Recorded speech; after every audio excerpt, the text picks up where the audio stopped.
Hi friends, welcome back to my YouTube channel. ഗർഭിണികൾക്കും ഗർഭധാരണത്തിന് ഒരുങ്ങുന്നവർക്കും വളരെ നല്ലതാണ് ഡ്രാഗൺ ഫ്രൂട്ട്. ധാരാളം പോഷക ഗുണങ്ങളും കാർബോഹൈഡ്രേറ്റ് അടങ്ങിയതുമായ ഫ്രൂട്ടാണിത്. ഇത് ഗർഭിണികൾക്ക് ഗർഭകാലത്ത് ആവശ്യമായ ഊർജം നൽകാൻ സഹായിക്കും. കുഞ്ഞിൻ്റെ ശരിയായ ബ്രെയിൻ ഡെവലപ്മെൻറ്റിനും സഹായിക്കുന്നു. ഇതിൽ പഞ്ചസാര, കാർബോഹൈഡ്രേറ്റ്, കാൽസ്യം, ഫൈബർ, സോഡിയം എന്നിവ അടങ്ങിയിട്ടുണ്ട്. കൂടാതെ അണുബാധകളെ തടയാൻ സഹായിക്കുന്ന ആൻറ്റി ഫംഗൽ ആൻറ്റിബോഡികൾ എന്നിവ ഇത് കഴിക്കുന്നതിലൂടെ ലഭിക്കുന്നു. ഇതിൽ ധാരാളം നാരുകൾ അടങ്ങിയതുകൊണ്ട് തന്നെ ദഹന വ്യവസ്ഥയെ നോർമലായി തുടരാനും ഗർഭിണികളിൽ മലബന്ധം തടയാനും സഹായിക്കുന്നു.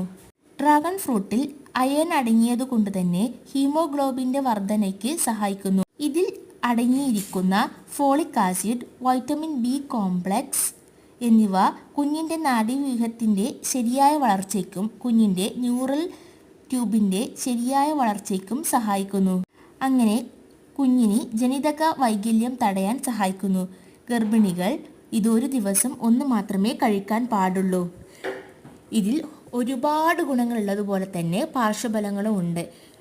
അതായത് ഇത് ഒന്നിൽ കൂടുതൽ ഒരു ദിവസം കഴിക്കുന്നത് കൊണ്ട് നമുക്ക് ഗർഭിണികൾക്ക് പ്രമേഹം പോലുള്ള അസുഖങ്ങൾ ഉണ്ടാകാൻ കാരണമാകുന്നു. പ്രമേഹമുള്ള ഗർഭിണികൾ ഇത് കഴിക്കാൻ പാടില്ല. അതുകൊണ്ട് തന്നെ പ്രത്യേകം ശ്രദ്ധിക്കണം. ഒരു ദിവസം ഒരു ഡ്രാഗൺ ഫ്രൂട്ട് വീതം മാത്രമേ കഴിക്കാൻ പാടുള്ളൂ.